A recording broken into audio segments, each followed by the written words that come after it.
Son las 10 de la noche y es la hora de opinar. Hoy con Blanca Heredia, Sabino Bastidas y Luis de la Calle vamos a discutir sobre qué papel debe de jugar México frente a las crecientes disputas entre Estados Unidos y China. Después con el doctor Arnaldo Kraus voy a platicar del tema de la objeción de conciencia, sobre todo en el asunto de la interrupción voluntaria de las mujeres de un embarazo. Y para terminar con Valeria Moy voy a platicar de la crisis por la escasez de contenedores y el impacto que ha tenido esto en las cadenas productivas y en la economía mundial. Así que quédese aquí en Foro TV, que ya comenzó la hora de opinar.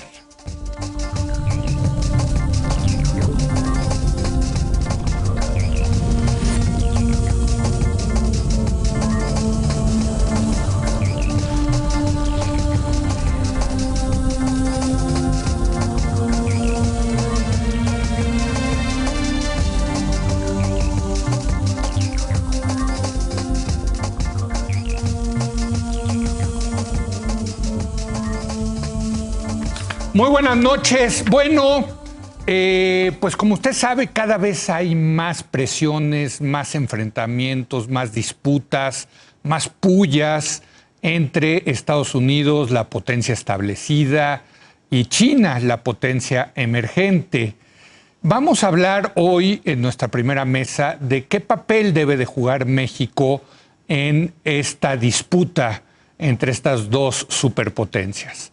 Para tal efecto, saludo a Blanca Heredia, que está aquí en el estudio. Blanca, muy buenas noches. Muy buenas noches, Leo. Muy buenas noches al auditorio. Qué bueno tenerte aquí con nosotros.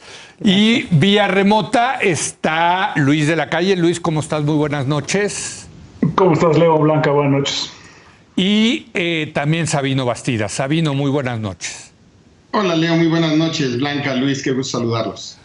Oye, déjame empezar contigo, Blanca. A mí de lo que más me preocupó, porque creo que todo lo demás fue pura faramalla de esta cumbre de la CELAC, fue el video de 4 minutos de Xi Jinping. ¿No? Eso sí creo que ya es como jalarle los bigotes al tigre por parte de México en su relación. Eso sí ya toca nervio en Estados Unidos, porque pues sí hay una clara disputa con China, ¿no? Efectivamente, y tiene elementos estructurales, digamos. Sí. O sea, es de largo plazo. El ascenso de China ha sido impresionante. Pues ya se calcula que para dentro de unos 20 años ya va a ser la primera economía del mundo. Pueden pasar cosas en el camino, pero sí ha sido muy impresionante. Y eso lo mete a Estados Unidos y China, como ha ocurrido a lo largo de la historia, ¿no?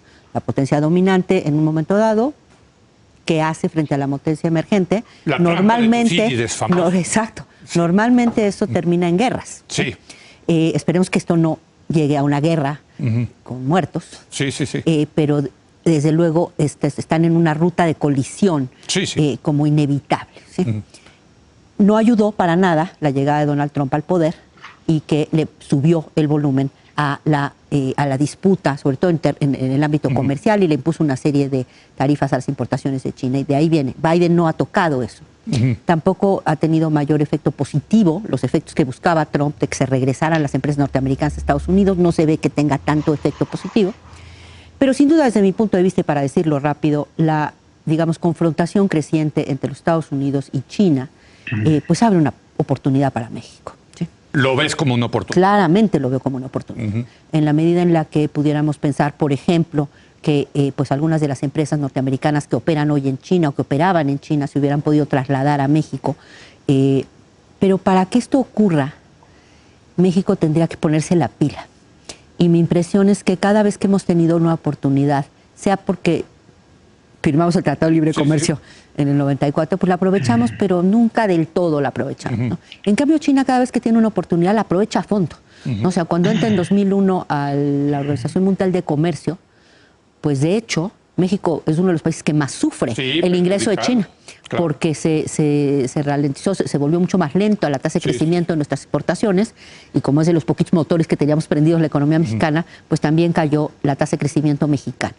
Entonces, creo que en suma presenta una oportunidad, hay que hacerlo de manera cuidadosa, pero sobre todo inteligente. Y mientras no resolvamos ciertos problemas internos, es difícil pensar que podamos aprovechar la oportunidad. Por otro lado, ojalá lo hiciéramos, pero no veo tantas condiciones, desafortunadamente, para ello. Luis, sé que tú piensas lo mismo que Blanca, ya lo habíamos platicado en otras ocasiones. Es una oportunidad para México, sobre todo en materia comercial, económica. Pero bueno, en ese sentido, pues a lo mejor tú me lo puedes explicar, pero entonces, ¿para qué el video de Xi Jinping en la cumbre de la CELAC? ¿Para qué? ¿Qué utilidad tiene? Porque, digo, me queda claro que la oportunidad es con Estados Unidos para México, no con China, o no sé qué piensas. O sea, la CELAC no tenía ningún objetivo comercial. Sí. Absolutamente. De hecho, se hizo un anuncio comercial en la CELAC que no tiene ni pies ni cabeza. Sí. No va a suceder. América Latina no va a ser una unión aduanera tipo Unión Europea en esta región del mundo. Eso no va a existir nunca. Sí. El punto es que las fricciones entre Estados Unidos y China, como bien dice Blanca, son estructurales, son de largo plazo, están aquí para quedarse, y para México representan una oportunidad muy importante de desarrollo y crecimiento económico, sin necesidad de meternos al pleito geopolítico entre Estados Unidos y China, sino solamente haciendo la tarea interna bien para poder captar inversión que nos haga crecer, que nos haga penetrar en los mercados y que colabore en lo que realmente es este pleito.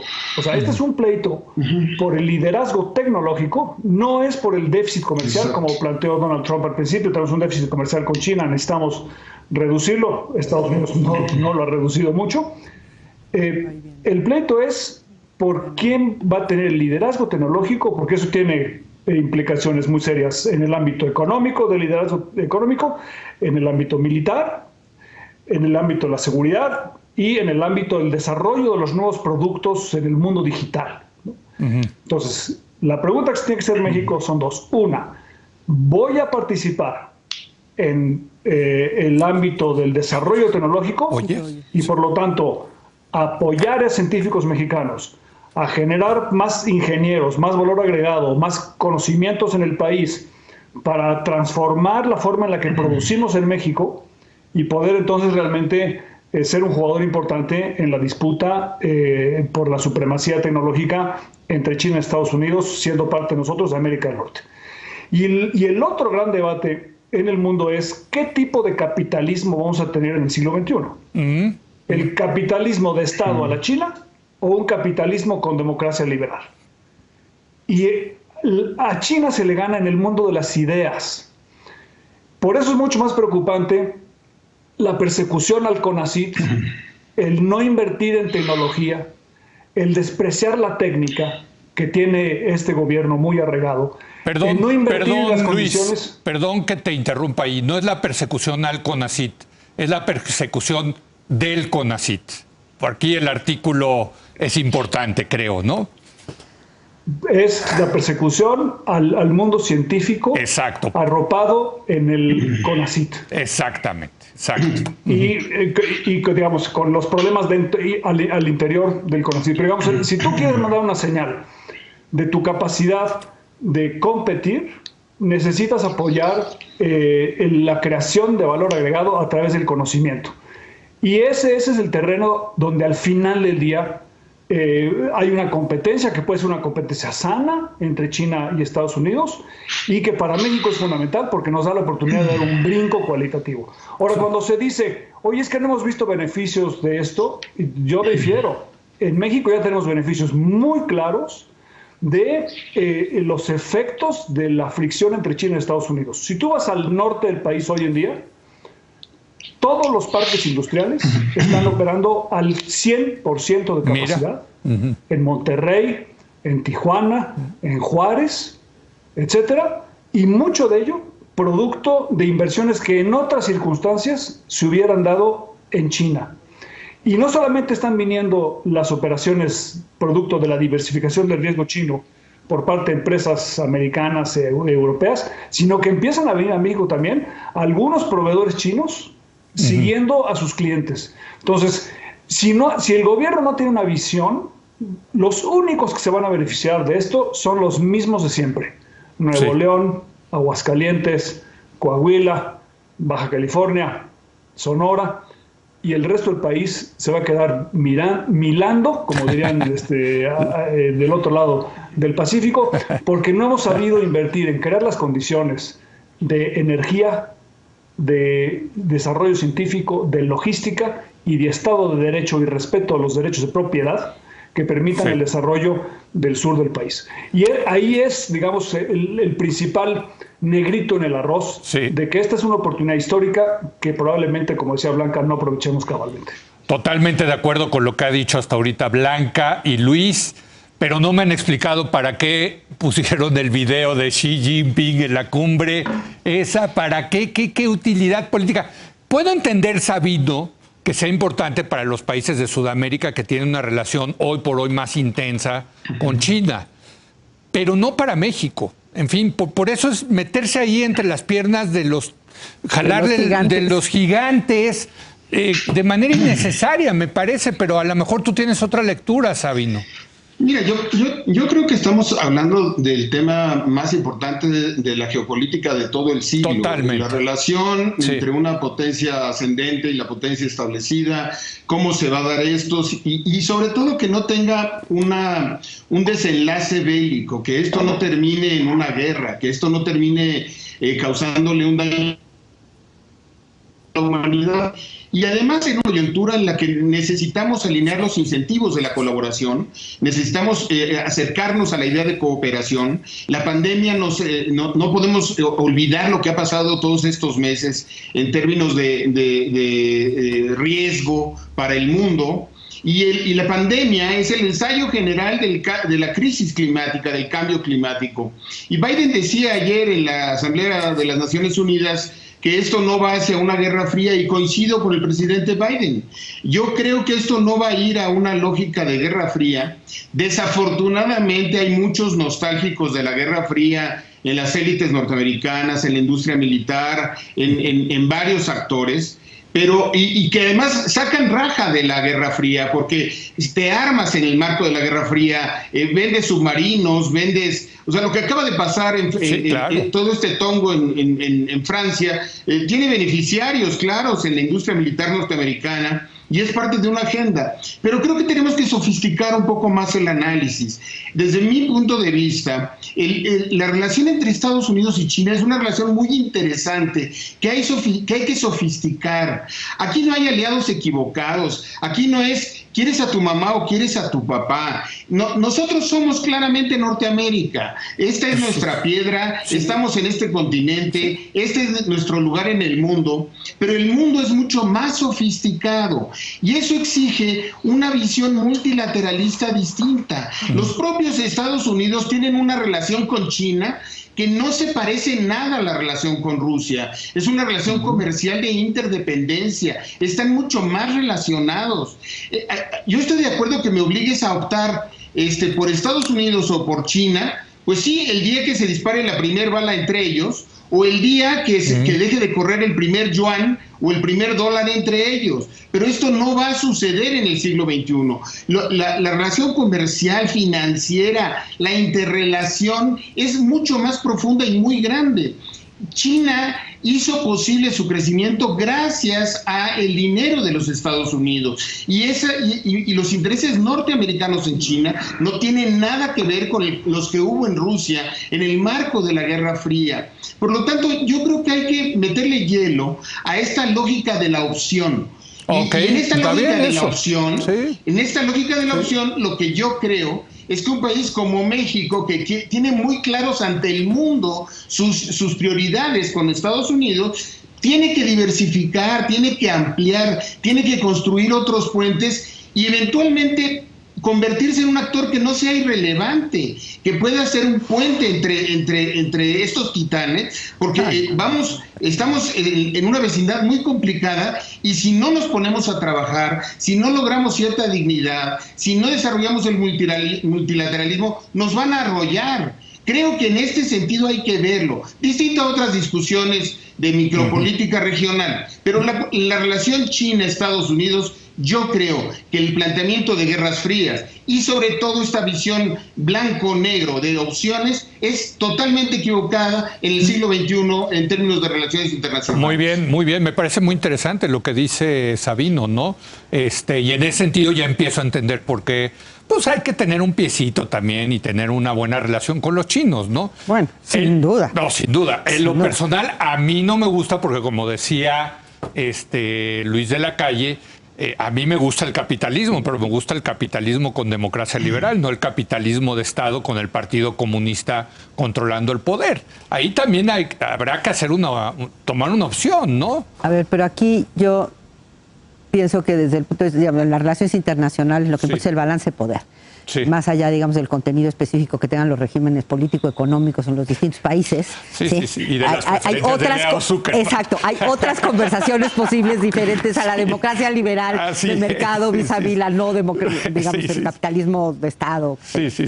Y me parece que México tiene una oportunidad y, digamos, desmenuzando un poquito más, desempacando, tiene pues dos patas, ¿no? O sea, por un lado, lo que pierda China vis-a-vis Estados Unidos, porque Estados Unidos está enojado, digamos, con China y que quiere limitar el acceso a su mercado, pues ahí hay una oportunidad para México. ¿Sí? Y ahí es como acercarnos con los Estados Unidos y aprovechar ese pleito entre los dos. Por otro lado, ese pleito también nos plantea la posibilidad de, para ciertas otras cosas, acercarnos con China para mejorar nuestra posición negociadora. Entonces es un baile en dos pistas. Sí. Con respecto a lo del multilateral... Me encantan los internacionalistas que siempre dicen estas cosas. Yo soy internacionalista de origen, doctor. Digo, perdón, Leo. Y con respecto a lo que dice Sabino, con todo lo que siempre me parece importante el multilateralismo, tengo que decir que en este caso no estoy tan de acuerdo. A ver. Tenemos que estar en lo multilateral, tenemos que estar más en lo multilateral. Hemos perdido presencia vis-a-vis otros momentos en la historia de México y tendrá que ser una presencia importante ahí, pero creo que el juego básico está en estas dos pistas. Y depende fundamentalmente de nuestra capacidad interna para articular tanto las respuestas diplomáticas y las respuestas en el terreno estrictamente político-diplomático y en el terreno diplomático comercial y económico, pero también con lidiar con, digamos, los elementos de fondo que desde mi punto de vista han impedido que México pueda aprovechar en primerísimo cabalmente el Tratado de Libre Comercio originalmente, hoy digamos, en su nueva versión, pero también estos momentos que ha habido de conflicto entre China y los Estados Unidos. Yo coincido con algunas de las cosas que decía Luis, con muchas de ellas, la inversión en ciencia y tecnología y todo eso. Me parece, sin embargo, que es insuficiente. O logramos que, digamos, los motores exportadores que pudieran potenciarse con este problema entre China y Estados Unidos en México logren encadenamientos productivos hacia adentro, hacia diferentes sectores y hacia diferentes regiones del país, y al mismo tiempo se traducen en mejores salarios, que es básicamente lo que hizo China. ¿Sí? Y es lo que no hemos logrado hacer nosotros. O pues no aprovecharemos otra vez la posibilidad que nos abre este conflicto entre los dos titanes. Déjame preguntarte, Luis, ¿a quién le corresponde dentro del gobierno llevar esta danza, ¿no?, en varias pistas? Porque yo recuerdo cuando lo del Tratado de Libre Comercio original en 94, la negociación se la sacaron de Relaciones Exteriores. Dijeron, si se la dejamos a los diplomáticos, esto no va a salir nunca, ¿no? Se fue entre Secofi, donde estaba Luis, presidencia, ¿no? Muy involucrado el presidente, Salinas también, ¿no? Muy importante. En este caso, ¿quién debería de llevar esta danza entre Estados Unidos, China? En fin, ¿cómo la ves tú? Bueno, yo primero coincido plenamente con Blanca y con Sabino. Este es un conflicto entre China y Estados Unidos, del que nosotros nos beneficiamos, pero en el que no tenemos que participar directamente. O sea, aquí tienes tú un pleito del que tú eres uno de los principales beneficiarios y tú no tienes que pelearte, ¿no? O sea, México tiene que tener una buena relación con Estados Unidos, obviamente somos sus vecinos. Nosotros podemos sustituir a China en Estados Unidos y parcialmente a Estados Unidos en China, como bien decía Blanca, ¿no? Entonces, México, pues podemos jugarla, digamos, más o menos tranquila. A nosotros no nos van a vender submarinos como a los australianos para proteger el Pacífico del Sur. Para la Guardia Nacional, Luis. Se habla de que la Guardia Nacional va a tener submarinos nucleares. Mira, en la Guerra Fría, donde participaban Nicaragua, Cuba, etcétera, era mucho más difícil para México quedarse fuera de esa discusión.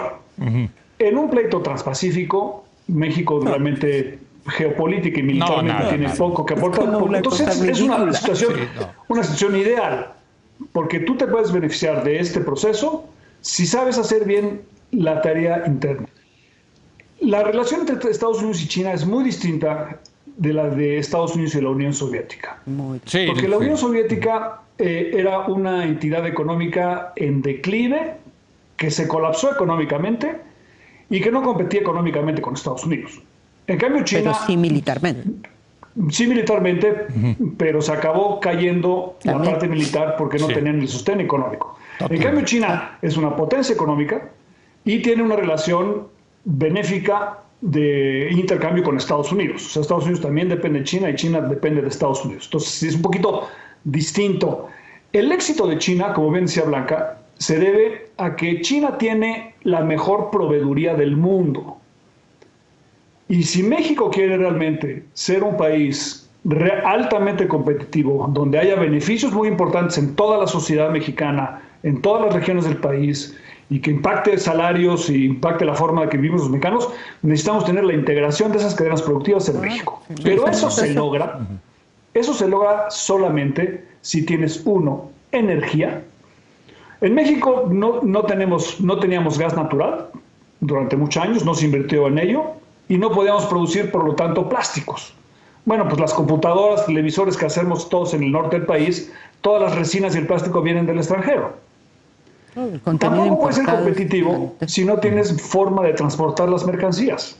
O sea, si tú tienes una planta en Ciudad Juárez, una mega planta súper moderna, te cuesta mucho más caro traer insumos del Estado de México que de Ohio o de Illinois en Estados Unidos. Pues las traes de Ohio. Entonces, si en México no ponemos en orden y invertimos en logística, en energía competitiva, eléctrica, gas natural, gasoductos en todo el país, nos estamos peleando por 2 o 3 gasoductos, lo que necesitamos es una red de gasoductos en todo el país. Y si no tenemos la capacidad tecnológica de desarrollar métodos de producción e innovación para poder satisfacer las necesidades del consumidor, que es en lo que los chinos han invertido, y en la economía digital, vamos a ser competidores muy interesantes, importantes. Algunos centros de México, como Monterrey, tendrán un éxito tremendo, pero va a ser un éxito limitado que podríamos potenciar bien si lo hiciéramos bien. ¿Quién debe imaginarse estas cosas? Sí, exacto. Dentro del gobierno, la Secretaría de Economía. Pero hoy en día tenemos una Secretaría de Economía que está ausente de estos debates porque no tiene acceso a Palacio Nacional.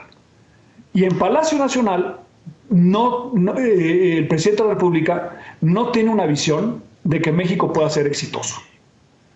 En el fondo, ese es el problema que tiene el presidente. El presidente piensa que el éxito en términos económicos no es alcanzable porque subestima la capacidad de competir de México y la penetración de México en el mercado de Estados Unidos. China tiene 17% de mercado en Estados Unidos. México tiene 14%. El siguiente es Canadá con 12% y el siguiente es Japón con 6%. Entonces, cuando dicen, oye, es que México no puede competir. No, hombre, ¿cómo? Espérame. ¿Cómo? O sea, somos ya una potencia a pesar de las dificultades que tenemos. Si hiciéramos bien las cosas, tendríamos hoy en día una situación económica muy distinta. El peso no estaría en $20, en 20 pesos por dólar. Y tendríamos flujos de inversión hacia México muy superiores si estuviéramos aprovechando las diferencias estructurales que van a estar aquí por mucho tiempo entre China y Estados Unidos. Parece que lo que está diciendo, si interpreto bien, Luis, es que al final del día esto lo debe de manejar el presidente de la República. O sea, el presidente tiene que tener la visión y tiene que tener operadores, ¿no?, para llevar a cabo esta estrategia de cómo México tendría que aprovechar el enfrentamiento entre China y Estados Unidos. ¿Tú lo ves así, Sabino? Yo lo que quiero recordar es que las experiencias de los países que después de la Segunda Guerra Mundial se repusieron y construyeron sociedades muy desarrolladas fueron proyectos integrales en el que participó toda la sociedad, con un buen liderazgo político, en donde se sumó la sociedad civil, las universidades. Si vemos Japón, si vemos Finlandia, si vemos Corea del Sur, la propia Alemania de la posguerra, es una articulación general de la sociedad. Y yo creo que la clave de esto está en lo que empezó diciendo Luis, del tema de la competencia de las ideas. Porque todo esto de lo que estamos hablando, del gasoducto, del puerto, de la industrialización, es muy importante y creo que no cabe duda que esa es la riqueza de hoy.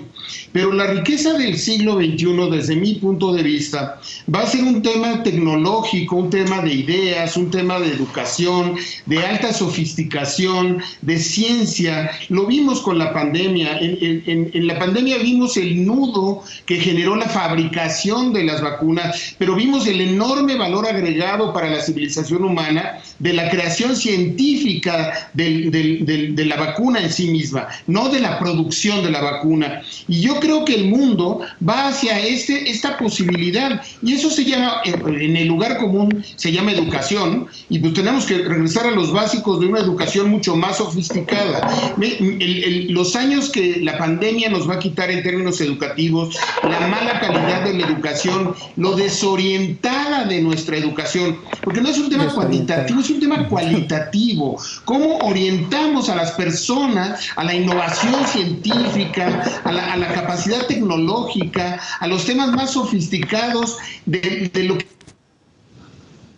México no puede competir? Tú le puedes vender a Estados Unidos muchos porcentajes del PIB en televisores que de facto van y vienen de la frontera norteamericana, porque nos hemos convertido en un estado de la Unión Americana al que entran y salen productos. Pero el verdadero valor agregado de la nación mexicana en un proceso de integración con una visión de largo plazo, lo que han hecho otros gigantes asiáticos, es el tema del conocimiento, el tema de la tecnología. Y las dos potencias están peleando en el terreno tecnológico. La guerra del siglo XXI no es una guerra militar, ni es una guerra comercial, ni es una guerra de territorios. Por eso es diferente. Es una guerra de ideas, es una guerra de tecnología sofisticada. Es este debate del 5G, que se traduce en todo lo otro, sin duda. Pero esta sofisticación es a donde tenemos que entrar, nos tenemos que saltar 3 escalones de nuestro desarrollo, como nos ha pasado en otros momentos de la historia de México. Pero esa competencia por las ideas es colocar, más que la educación, la sofisticación del pensamiento por encima de todo para competir con Estados Unidos, por supuesto, y con China, que ahí es el diferenciador en donde ha estado ganando terreno en los últimos 30 años. Recordemos dónde estaba China hace 30 años, hace 40 años. Pues mira, ya nos queda tiempo para 1 minuto cada uno de ustedes, una última ronda. Yo creo que sí hay que aprenderle mucho a los asiáticos, y aquí estoy pensando en Japón, China y Corea, del tema de la apuesta de la educación. Lo hemos platicado tú y yo muchas veces, ¿no? Corea, que sí dio el salto de ser una economía de ingreso medio a una economía rica, pues a lo que le apostó es a la educación, a la ciencia, a la tecnología, ¿no? Primero que nada le apostaron a la política industrial, ¿no? Generaron empleo. Generaron ya empleo, va a meter acá al Estado, tenía que meter al Estado. Generaron empleo, y porque generaron empleo, la inversión en educación rindió frutos. Si tú inviertes en educación y no generas empleo, eso no genera frutos. En relación al conocimiento, solamente empezó a invertir China, y tuvo sentido que invirtiera en conocimiento y en generación de ideas, porque estuvo dispuesto a transitar de una economía exportadora basada en mano de obra barata a las siguientes partes, digamos, de la más valor agregado, claro. México no hemos hecho eso. Entonces, voy a decir una cosa que ya sé que nos va a gustar. Inversión hoy en ciencia. Si no estás dispuesto a dar ese salto y quieres seguir teniendo una economía exportadora basada en mano de obra barata, no jala. O sea, tú lo que dices, y sea el siguiente tema de debate, es que necesitamos una política industrial. Yo creo que sí. Donde se favorezcan los grandes intereses del capital. Junto, digamos, porque los coebols, esos que tantos... los chaiboles. Los chaiboles que tanto te encantan, pues son los amigotes de los políticos coreanos. Bueno, pero sacaron... Sí, bueno, hicieron Samsung. Pero además les ponían... En fin, es más Pero complicado. ¿qué transferencia de renta les dieron? Bueno, pero sacaron a millones de personas de la pobreza. En fin, mi punto es, yo creo que así hablar en general de inversión en conocimiento, sin hacernos cargo de cuál es la estructura de una economía, a mí no me convence. Sí. Bueno, tengo que saltar a Sabino. Estamos teniendo problemas. Ya. Vamos con Sabino. Me dicen, Sabino, una última conclusión.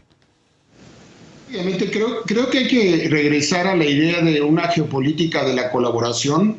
Yo creo que vamos a este siglo XXI en una lógica de mayor integración y de participación. El mundo es uno y la crisis climática, el cambio climático que se nos viene, exige una colaboración que no habíamos visto nunca en la historia de la civilización humana, de la magnitud de 8,000 millones de seres humanos poniéndonos de acuerdo en temas que nos ponen en riesgo de manera clara. Entonces esa geopolítica de la colaboración y de la cooperación te va a obligar a tener competencia, pero al mismo tiempo tener la capacidad de colaborar y de cooperar para generar bienes globales, bienes superiores a los de los estados nacionales. Y para eso necesitas estados nacionales que tengan rutas claras. Muy bien.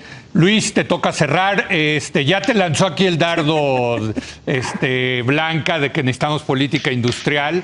Decía tu ex jefe Jaime Serra que la mejor política industrial es no tener política industrial, ¿no? No sé qué opines al respecto, pero venga. Bueno, no dijo exactamente eso Jaime, pero y bueno, estuve ausente en el audio, no tuve audio unos minutos, pues no escuché lo que dijeron Blanca y Sabino, pero tiene razón Blanca en el sentido, así empecé yo mi intervención, de que esta disputa entre China y Estados Unidos es por el liderazgo tecnológico. Y si México quiere realmente ser un participante central que reciba beneficios muy significativos, tiene que apostar a favor de todas las tecnologías más modernas, ¿no?